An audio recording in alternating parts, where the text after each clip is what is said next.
பிள்ளையான் மற்றும் சுரேசாலேவுக்கு இடையில் அதிரவிக்கும் பின்னணி ஆதாரத்துடன் அம்பலப்படுத்தும் கருணா.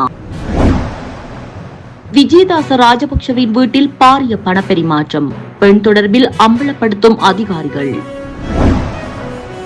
சிறைச்சாலைகளை காட்டி நாமளை ஒடுக்கிவிட முடியாது, மொட்டு கட்சி சூளுரை. எதிர்க்கட்சி தலைவர் உதயநிதி ஸ்டாலினை சந்தித்த தமிழ் அரசியல் தலைவர்கள். அதிகாரத்தை மீண்டும் கைப்பற்ற திரைமறைவில் அரசியல் சூழ்ச்சி, விடுவிக்கப்பட்ட பயங்கரமான எச்சரிக்கை. புதிய பயங்கரவாத எதிர்ப்பு சட்டத்தின் மூலம் மேலும் ஆபத்தான விடயங்கள், இலங்கை அரசாங்கத்திற்கு ஐநா மனித உரிமைகள் அலுவலகம் எச்சரிக்கை. இலங்கையின் போர் முடிவடைந்த காலகட்டத்திலும் ராணுவத்தினரிடம் சரணடைந்த மற்றும் வலிந்து காணாமலாக்கப்பட்ட தங்களது பிள்ளைகளுக்கு என்ன நேர்ந்தது என்று உண்மையிலேயே வெளிப்படுத்த கோரி மட்டக்களப்பில் கவன ஈர்ப்பு போராட்டம்.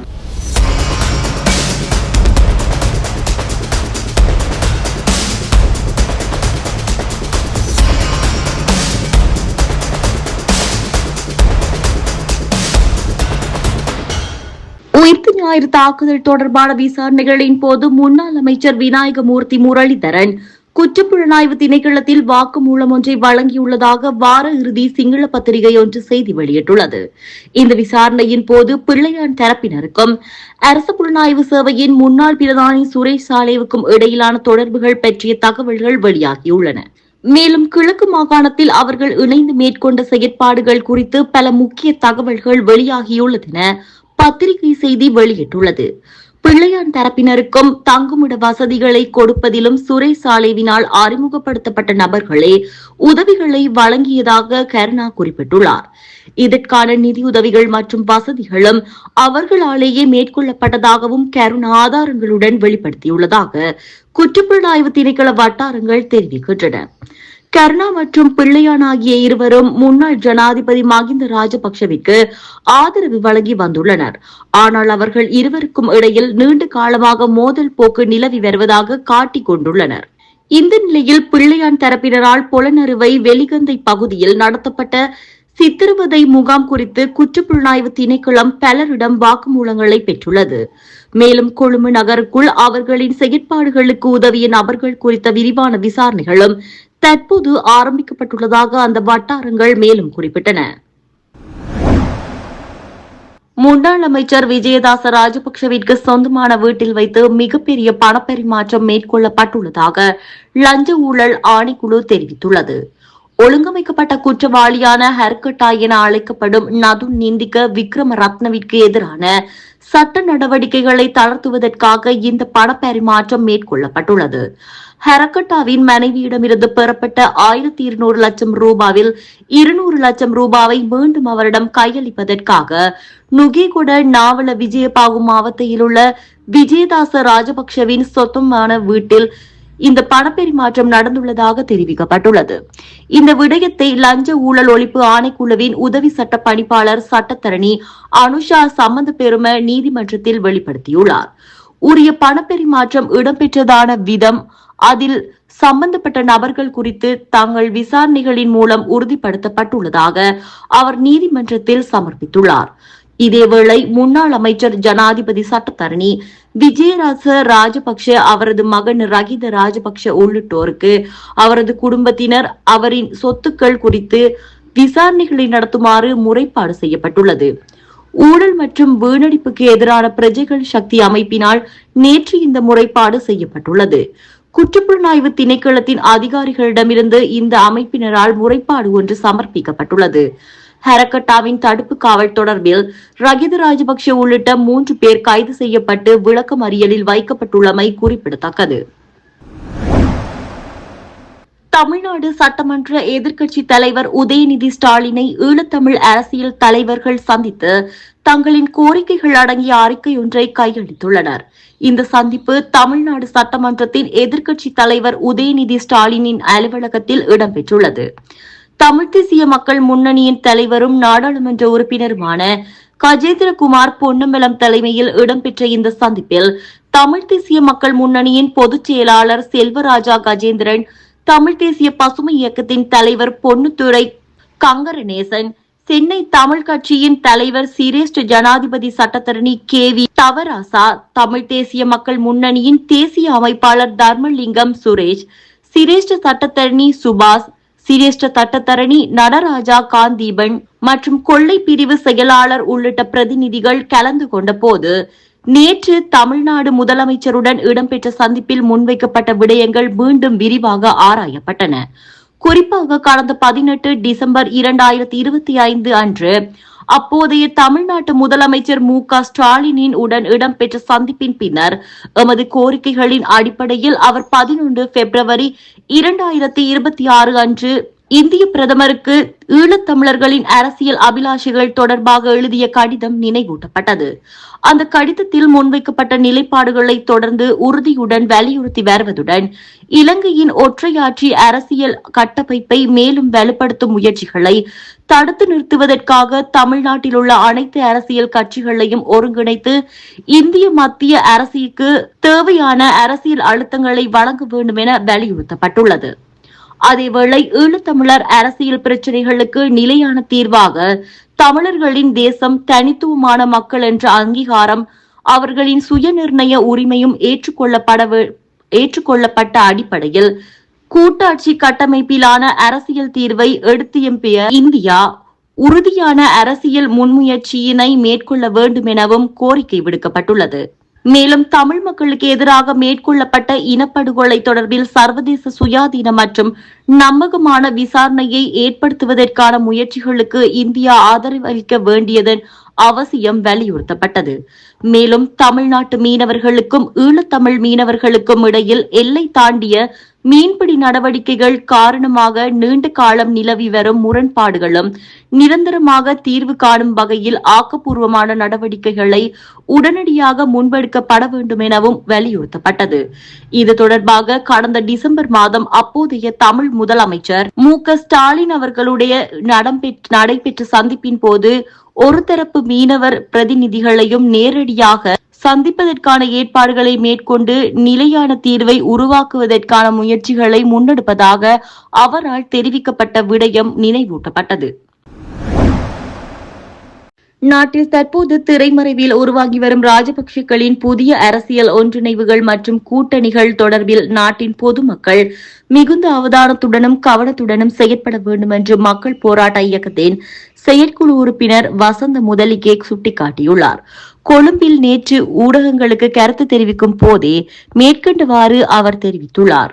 மேலும் அவர் கூறியதாவது, தற்போது புதிதாக உருவாகி வரும் அரசியல் கூட்டணிகள் இணைவதற்கோ அல்லது அவற்றிற்கு ஆதரவு வழங்குவதற்கோ முன்னர் மக்கள் அவற்றின் பின்னால் மறைந்திருப்பவர்களை நன்கு கவனித்து புரிந்து கொள்ள வேண்டும். வெளியில் தெரியும் தற்காலிக முகங்களை மட்டும் பார்த்து மக்கள் ஏமாந்துவிடக்கூடாது. தற்போதைய அரசியல் சூழலை பார்க்கும் போது பிரதான எதிர்க்கட்சியும் கூட குழப்பமடைந்த நிலையிலேயே காணப்படுகின்றது.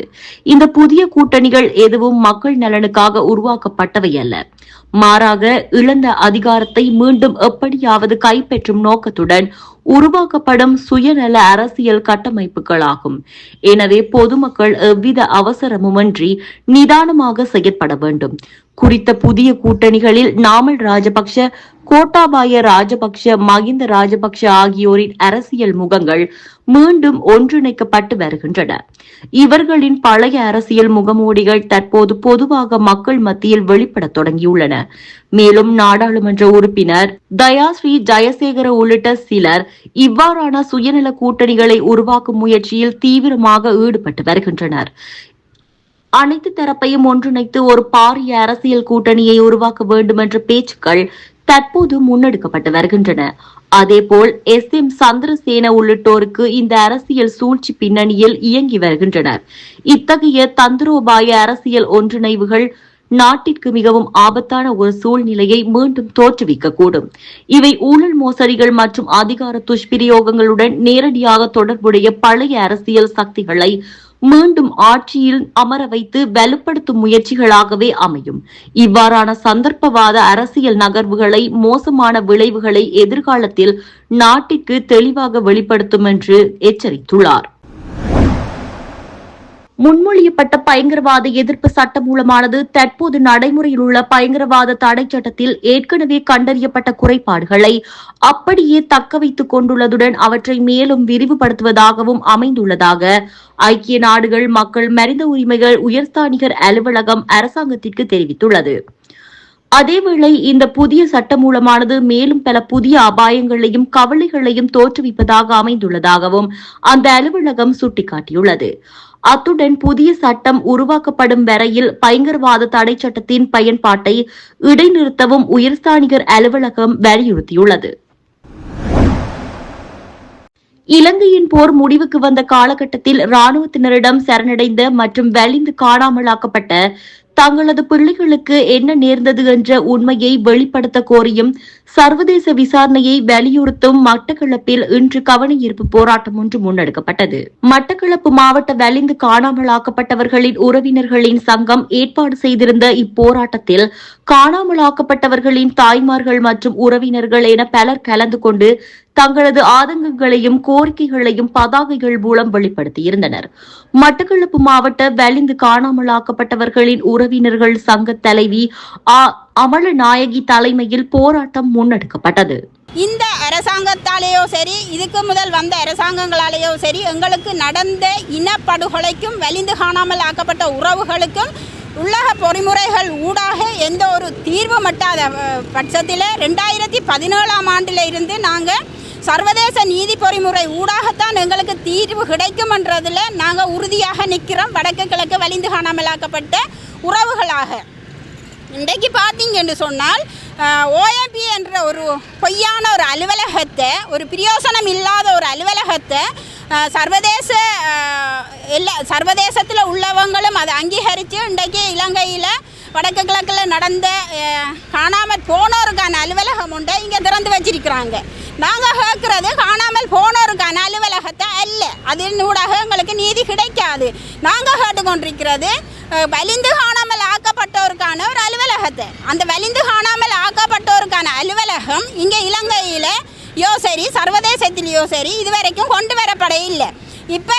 இப்போ என்னென்னு சொன்னால் 6ஆம் தேதி 7ஆம் தேதி ஏதோ மட்டக்களப்பு மாவட்டத்தில் காணாமல் போனோருக்கான அலுவலகம் மக்கள் சந்திப்புகளை ஏற்படுத்துகிறாங்க.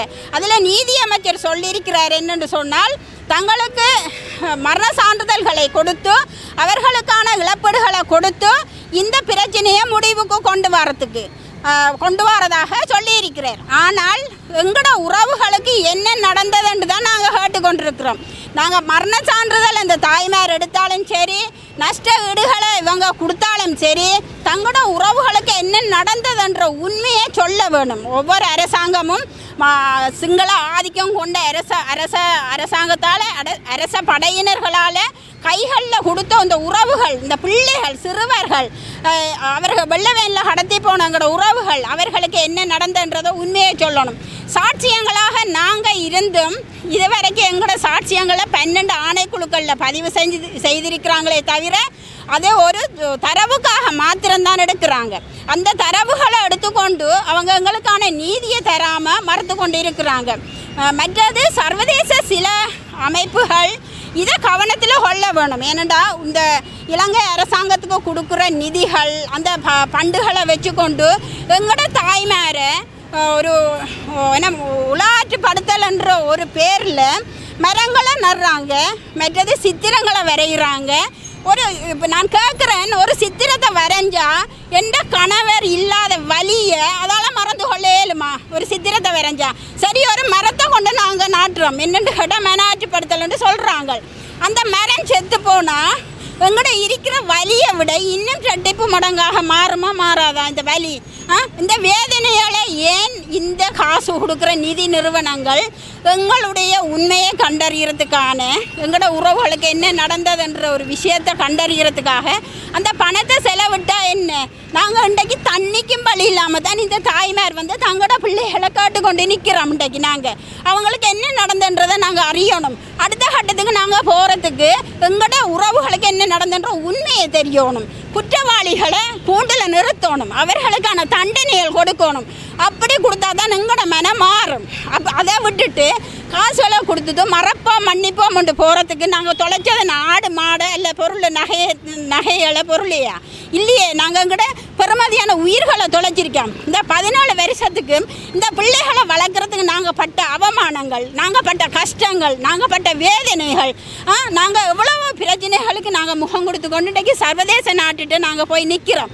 ஏனென்றால் இங்கே இலங்கை அரசாங்கம் எந்த உதவியும் எந்த ஒரு நீதி பொறிமுறையும் எங்களுக்காக இல்லை. வலிந்து காணாமல் ஆக்கப்பட்ட உறவுகளுக்கானது இல்லை. இந்த புதைகுழிகளை தோன்றாங்க, எல்லாம் ஒரு கண் துடைப்புக்காக தோன்றாங்க. அதில் எங்கே சர்வதேச நிபுணத்துவம் இருக்குது, சர்வதேச தலையீடு எங்கே இருக்குது, அதை யார் கண்காணிக்கிறாங்க? இந்த OMP அலுவலகத்தில் ஏன் சர்வதேச ரீதியாக இதை வலியுறுத்துகிறாங்க? ஆனால் ஏன் அவங்களோட கண்காணிப்புக்கு கீழே இல்லை? ஏன் எங்களுக்கு சர்வதேச நாடுகள் ஒரு ஸ்பெஷல் ரிப்போர்ட்டரை எங்களுக்கான ஒரு குழுவை ஆரம்பிக்க இயலாது?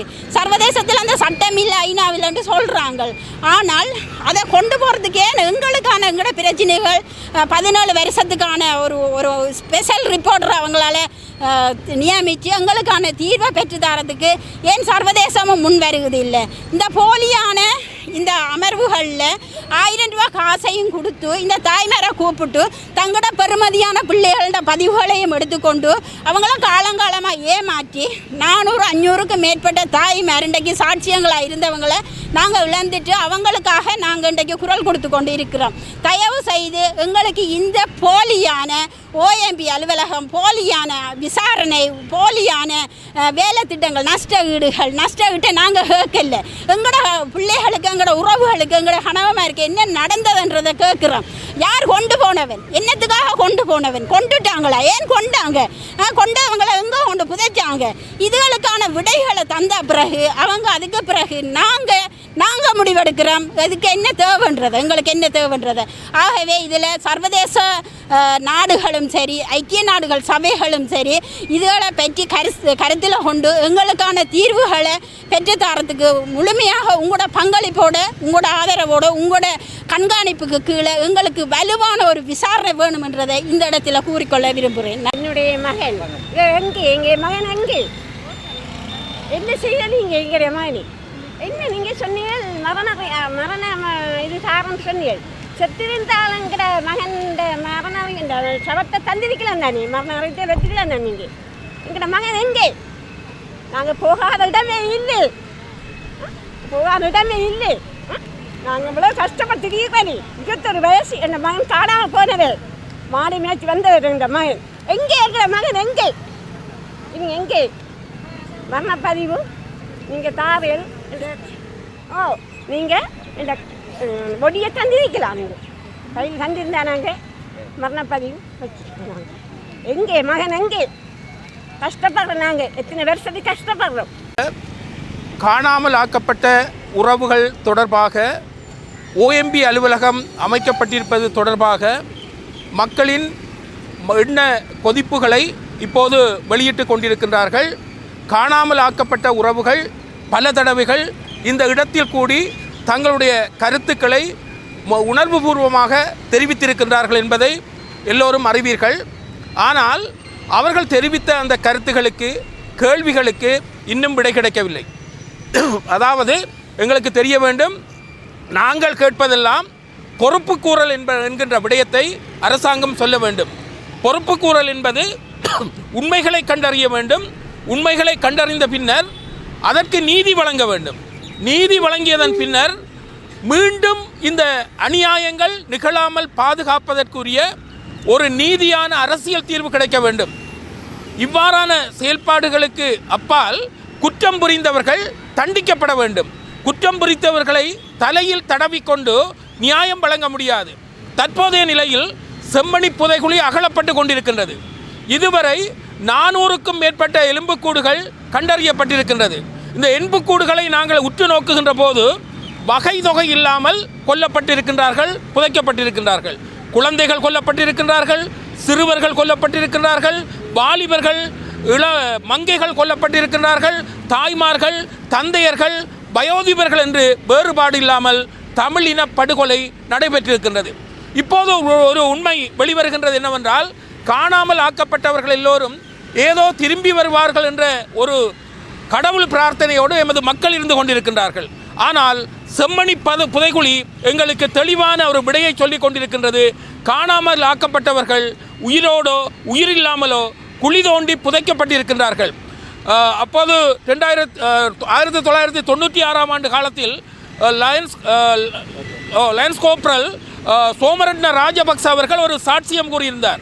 இந்த செம்மணி புதைகுழியில், யாழ்ப்பாணத்தில் உள்ள செம்மணி புதைகுழியில் 600க்கும் மேற்பட்டவர்கள் கொல்லப்பட்டு புதைக்கப்பட்டிருப்பதாக அவர் சாட்சியம் சொன்னார். அவ்வாறு சாட்சியம் சொன்னவரும் ஒரு கொலைகாரன் தான். அதாவது கிருசாந்தி குமாரசாமி என்று சொல்லப்படுகின்ற ஒரு மாணவியை பாலியல் பலாத்காரம் செய்து கொலை செய்த கும்பலில் இந்த சோமரட்ன ராஜபக்ச என்பவரும் ஒருவராக இருந்தார். இந்த சோமரட்ன ராஜபக்ச அந்த மாணவியை தேடி வந்த தாயார், அந்த பிள்ளையின் தமையனான பிரணவன், பக்கத்து வீட்டு கிருபாமூர்த்தி போன்றவர்கள் எல்லோரையும் சாட்சியங்களாக இருப்பதால் அவர்களையும் கொன்று அழித்து புதைத்தார்கள். அந்த வேளையில் இந்த சோமரட்ன ராஜபக்ச என்று சொல்லப்படுகின்ற அந்த கோப்ரல் மாட்டிக்கொண்டார். அதாவது ஒரு பல சர்வதேச அழுத்தங்கள் காரணமாக அவர் குற்ற வலையில் மாட்டிக்கொண்டார். அந்த வேளையில் அவருக்கு இப்போது மரண தண்டனை கொடுக்கப்பட்டிருக்கின்றது. மரண தண்டனை கொடுத்த காரணத்தினால் சோமரட்ன ராஜபக்ச அவர்கள், நான் மாத்திரமல்ல இந்த கொலைகளை செய்தவர்கள், இன்னும் பல இராணுவ அதிகாரிகள் இந்த கொலைகளை செய்திருக்கின்றார் என்று சொல்லுகின்றார். கேப்டன் துடுக்கல என்பவர் மண்வெட்டியால் ஒருவரை அடித்து கொன்றதை கூட தன்னால் கண்டதாக சொல்லியிருக்கின்றார். ஆகவே இந்த புதைகுழிகளில் பலர் கொல்லப்பட்டு நிர்வாணமான நிலையில் கொல்லப்பட்டு புதைக்கப்பட்டிருக்கின்றார்கள். குழந்தைகளின் பால் புட்டி கூட கண்டெடுக்கப்பட்டிருக்கின்றது. பாடசாலை பைகள் கூட கண்டெடுக்கப்பட்டிருக்கின்றது.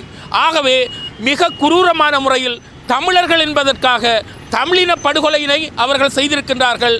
ஆகவே இந்த உள்நாட்டு பொறிமுறை என்பது, இந்த அநியாயம் செம்மணி புதைகுழி நடைபெற்றது 96 ஆண்டு காலம் என்றால் 30 ஆண்டுகளாக நீதி கிடைக்கவில்லை.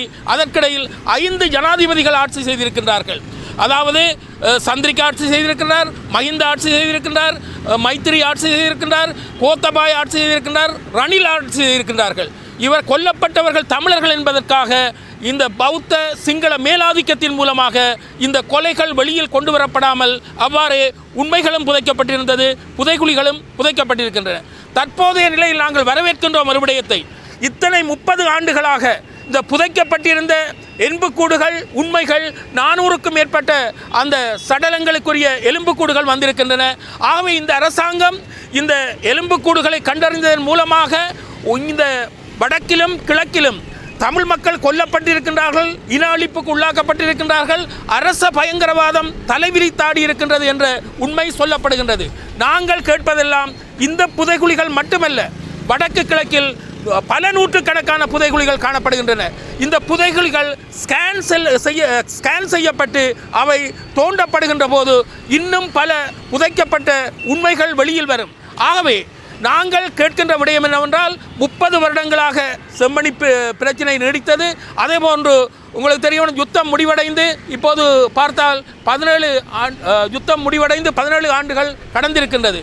ஈஸ்டர் அட்டாக் நடைபெற்று சொல்லப்போனால் அதுவும் இப்போது 8 ஆண்டுகளுக்கு மேலாக அது நீடித்து கொண்டிருக்கின்றது. எனவே இந்த உண்மைகள் உள்நாட்டு பொறிமுறை மூலமாக மூடி மறைக்கப்பட்டிருக்கின்றது. குற்றமிழைத்தவர்கள், குற்றவாளிகள் பாதுகாக்கப்பட்டு கொண்டிருக்கின்றார்கள். குற்றமிழைத்தவர்கள் ஜனாதிபதியாக கூட ஆகலாம். குற்றமிழைத்தவர் இந்த நாட்டின் ஒரு உயர்மட்ட ஒரு புலனாய்வு அதிகாரியாக கூட நியமிக்கப்படுகின்ற ஒரு நிலைமை காணப்படுகின்றது. ராஜாங்க அமைச்சர் என்று தன்னை அறிமுகப்படுத்தியவர், முதலமைச்சர் என்று அறிமுகப்படுத்தியவரும் காணாமல் ஆக்கப்பட்டவர்கள் விடயத்தில் சம்பந்தப்பட்டிருக்கின்றார் என்பது நீதி விசாரணையின் போது தெரிகின்றது. எங்களுக்கு தனிப்பட்ட முறையில் எவரோடும் கோபம் இல்லை. ஆனால் எங்களுடைய அப்பாவி மக்களை கடத்தி காணாமலாக்கி பாலியல் பலாத்காரம் செய்து குழந்தைகள் என்று பாராமல் கொலை செய்தவர்கள் யாராக இருந்தாலும், அவர்கள் அமைச்சர்களாக இருக்கலாம், ஜனாதிபதியாக இருக்கலாம், அல்லது புலனாய்வு துறையின் உயர் அதிகாரிகளாக இருக்கலாம், யாராக இருந்தாலும் குற்றம் செய்தவர்களுக்கு தண்டனை கிடைக்க வேண்டும். மீண்டும் சொல்லுகின்றேன், உண்மைகள் கண்டறியப்பட வேண்டும், நீதி வழங்கப்பட வேண்டும், குற்றவாளிகள் தண்டிக்கப்பட வேண்டும். அதன் பின்னர் மீண்டும் நிகழாமல் இருப்பதற்கான ஒரு அரசியல் தீர்வு காணப்பட வேண்டும். அதற்கு பின்னர் இந்த பாதிக்கப்பட்ட மக்களுக்குரிய நிவாரணத்தை நியாயமாக கொடுக்க வேண்டும். ஆடு தருகிறோமா அல்ல ஆடு தரவும் ஆடு வேண்டுமா மாடு வேண்டுமா அல்லது 1 லட்சம் 2 லட்சம் பணம் வேண்டுமா என்று நையாண்டித்தனமாக கேட்கின்ற கேள்விகளை விட்டுவிட்டு நான் சொன்ன விடயங்கள் நிறைவேற்றப்பட்டதன் பின்னர் ஒரு மனிதனின் இழப்பீடு என்பது பாகிஸ்தானில் ஒரு இலங்கை பிரஜை கொல்லப்பட்ட போது அவருக்கு கிட்டத்தட்ட 25 கோடி ரூபாய் இழப்பீடாக கொடுத்திருக்கின்றார்கள். ஒரு மனிதனுக்கு உண்மையில் கோடிக்கணக்கால் கூட இழப்பீடுகளை கொடுக்க முடியாது. அப்போ பாகிஸ்தானில் கொல்லப்பட்ட இலங்கை பிரஜைக்கு 25 கோடி ரூபாய் இழப்பீடு கொடுக்கப்பட்டிருக்கிறது. நாங்கள் இழப்பீடுகளை கேட்கவில்லை.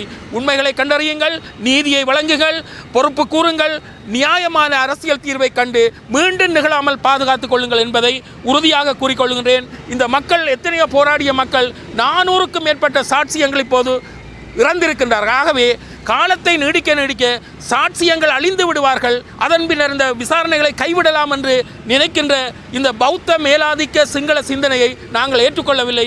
நியாயமான தீர்வு கிடைக்க வேண்டும். அதற்காக எங்களுடைய மக்கள் தொடர்ந்தும் போராடி கொண்டிருப்பார்கள் என்பதை கூறி வைக்க விரும்புகின்றேன். நன்றி.